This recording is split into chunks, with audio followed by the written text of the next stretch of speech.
Okay, thanks again for coming back into this video, and we're going to talk a little bit about pricing, marketing, and sales. So in the previous videos, we have found a market to play in, we've reached out, we've gotten some motivated sellers, and we're ready to pick up a property. So when it comes to pricing, we've already reached out and done some comp evaluations and understood at what level we should be picking up a property for. So let's just use round numbers. Let's say in the market, a property is worth $20,000.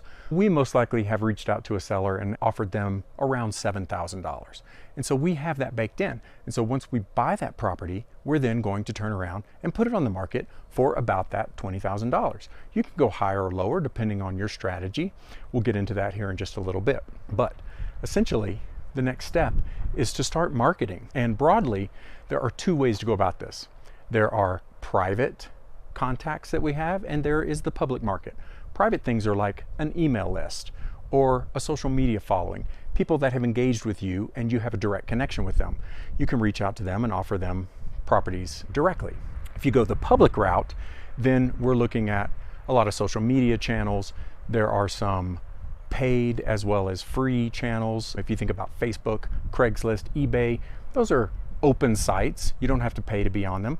You can market. They have land sites. They have real estate subgroups that you can join. And then there's paid avenues. There are web services and websites that will allow you to sell properties on there. You can think about things like the MLS. Realtors belong to the MLS system, and they post properties where you can actually post vacant land as well as houses. And there's a few other ones, Land Watch, Land and Farm, that you can pay a subscription fee. We like the free services. We use the paid services, but free is great. Over the years, we have built up an email list. We have thousands of people that have shown interest in buying vacant land. We're able to categorize those and segment the list, and then we can offer them first looks or discounts or preferred terms or anything like that. So there's a lot of different ways, and when we work with clients, we help optimize that based on your preference and your aptitude. I touched on pricing a little bit, but when you sell a property, there's largely two different categories. You can sell something for cash outright. So if you think about buying a house, for instance, you go through a bank, but the seller of the house gets all their money up front. It's kind of the same in the land business. People will outright buy a property. This $20,000 property, somebody would come. They either have cash in their pocket or they've gone through their own lender and they bring the money, you get the cash, you make your profit, and you move on. The other way that we like to sell probably 90% of our properties is through owner financing.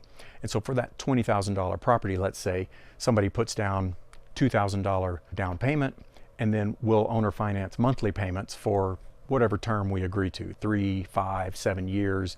And so in that way, we now have dozens of properties that we have owner financed and stacked up those monthly payments such that we have what you could call a passive income stream.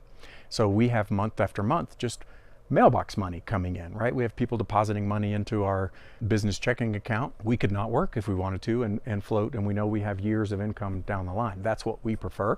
Some people prefer cash sales.